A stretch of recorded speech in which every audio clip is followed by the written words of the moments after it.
vou falar daqueles que costumam ralhar o nosso povo angolano. O nosso povo angolano é muito simpático e o que nós só gostaríamos é da paz. Queremos a paz no nosso país, queremos viver com muita liberdade, com muita felicidade. É assim que vão conhecer Angola nos outros cantos do mundo que não sabem o que quer dizer povo de Angola, o que quer dizer país chamado Angola. Eu só mandei meus cumprimentos, muitos cumprimentos para o meu povo lá de Angola. E queremos que o nosso Senhor Deus que abençoa o nosso país para nós reencontrarmos a nossa paz.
Nikuna, Dula Kasi, Dula, Muluket,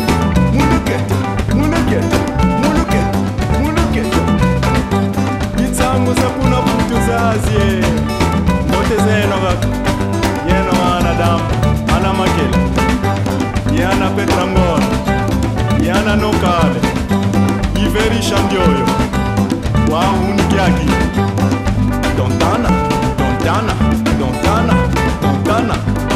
Epalaki, Mkwiza kina, Kianzone mufuta Mkwiza una, Sietu,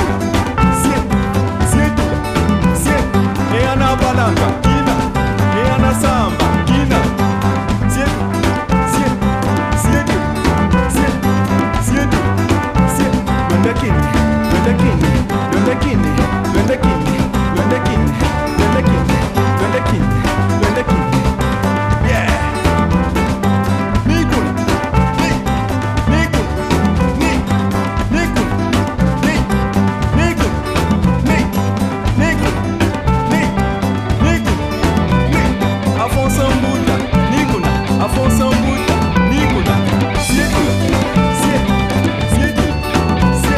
meu primo Paulo.